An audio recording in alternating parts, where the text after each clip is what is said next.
ভালো দুধ খাবে, আমি ভালো দুধ খাবো না। ভালো দুধ আমি খাবো, ভালো দুধ। এই হলো সেই একমাত্র ছেলে যার জন্য আমার মাথা পুরো খারাপই হয়ে গেছে। সো হ্যালো এভরিওয়ান, আমি Sathi and welcome again back to my new video. আর আজকে আমি চলে গিয়েছিলাম আমার দিদির বাড়িতে, কারণ আজকে ছিল একটা স্পেশাল ডে। আজ হচ্ছে আমার দিদির 8 বছরের বিবাহ বার্ষিকী। তো তাই জন্য চলে গিয়েছিলাম আমি আমার দিদির বাড়িতে। আর আজকে আমাকে নিতে এসেছিল আমার দাদা, মানে আমার জামাই বাবু। তো পৌঁছাতেই দেখি দিদি সবার জন্য দিল কোল্ড ড্রিঙ্কস। তাই আমিও একটু কোল্ড ড্রিঙ্কস খেয়ে চলে এলাম বাগানের ছবি তুলতে। আর এখানে ছবিগুলো খুব সুন্দর আসছিল। আর এই ভিডিওটা আমি বাগানের মধ্যে নিজের ভয়েসেই করেছি, কিন্তু পরে ভাবলাম যে না, ভ্লগে অ্যাড করে দেবো, কারণ এখানে ভিডিও ছবি খুবই ভালো ভালো আসছিল। তারপর আমি ছবি তোলার জন্য আমার দিদির ওপরের ঘরে চলে গেলাম, ওখানেও খুব সুন্দর ছবি আসছিল। ছবি তোলার পরে আমি কিছু রিলস বানাচ্ছিলাম, আর রিলস বানাতে বানাতে হঠাৎ দিদি ডাকলো খাওয়ার জন্য। লাঞ্চ করতে যাওয়ার আগে তোমাদেরকে একটা চ্যালেঞ্জ দিয়ে যাই, বলো তো এটা কোন সিনেমার একটা ডায়লগ। ভিডিওটা কিন্তু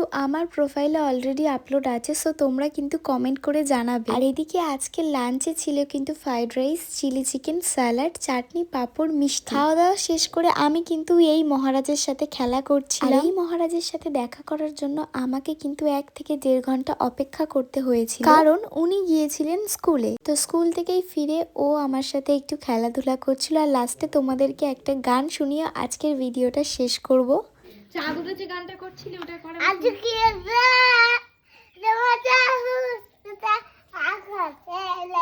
কি বুঝলে বলো? প্রথমে ও চাঁদ উঠেছে ফুল ফুটেছে গানটা করছিল, আর যখন আমি ভিডিও অন করেছি তারপর তো বাকিটা ইতিহাস। সো আজকের মতো ভিডিওটা এই পর্যন্ত, দেখা হবে অন্য কোনো ভিডিওতে। আজকের মতন টাটা।